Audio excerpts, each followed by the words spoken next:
A mom said her 5-week-old daughter died at home because the hospital was full to capacity. It's pretty much every parent's worst nightmare to find out that something is gravely wrong with their child. And for Tessa McAllister, the touch of her infant daughter's cold hand made her realize that heartache was on the horizon for her family. Just hours before that moment, though, McAllister had taken her 5-week-old daughter to their family doctor, Jeffrey Hans.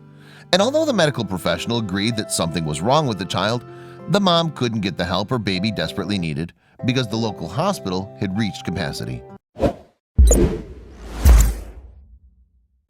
McAllister herself, meanwhile, had already given birth to 3 girls, Maya, Chase, and Jade, before the little one's arrival. And her 4th daughter, whom she shared with her partner Cody Hay, was named Blake Amelia Ray Hay McAllister. Together, the young family lived in Miramichi in New Brunswick, Canada. What's more, when Blake was born in late 2017, her medical records didn't show anything out of the ordinary. And while at less than 4.5 pounds, the little girl was smaller than the average newborn, she was nevertheless discharged from the hospital in good health. McAllister would also tell Daily Mail, Blake was happy, she was blessed, she had so many people that loved her. But just 2 weeks into Blake's life, something seemed to be wrong with the child. She was coughing and her breathing was labored. She also had phlegm. At first, though, McAllister was told that her youngest daughter was experiencing side effects from the cesarean section delivery. In short, Blake's birth had left behind mucus that was causing her respiratory issues. When the baby's symptoms failed to go away, however, the mom of 4 took her daughter for another checkup.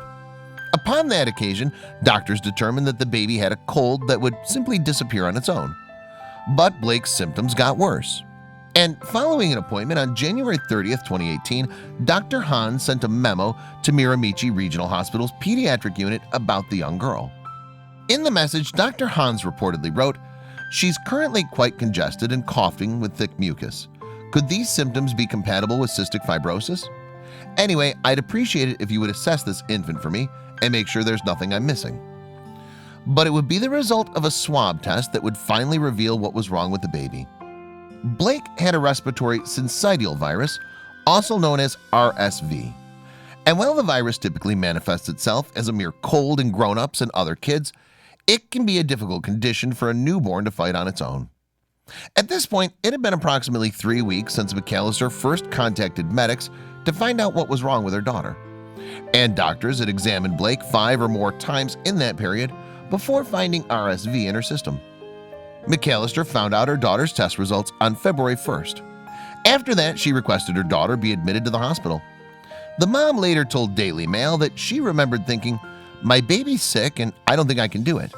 So I went and said that I don't think I can take care of her at home."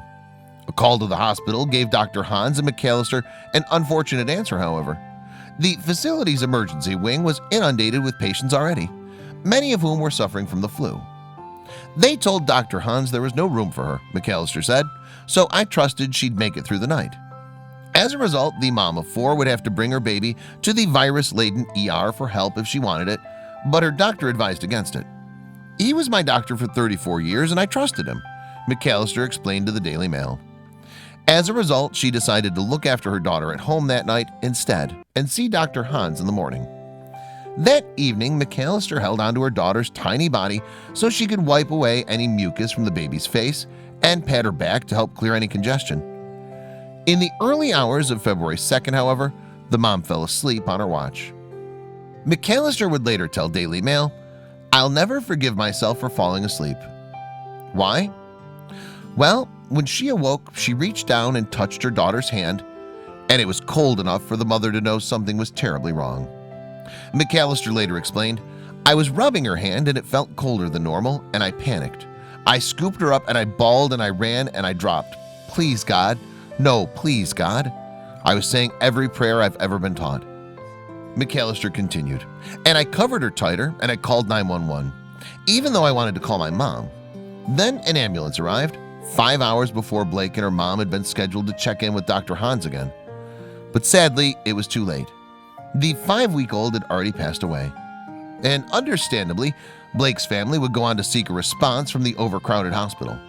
Somebody didn't do their job, McAllister said, and the blame isn't just on the hospital, it's on the doctor who should have fought to have her admitted. In turn, the hospital would acknowledge that it had experienced an overcrowding problem on the night of Blake's death.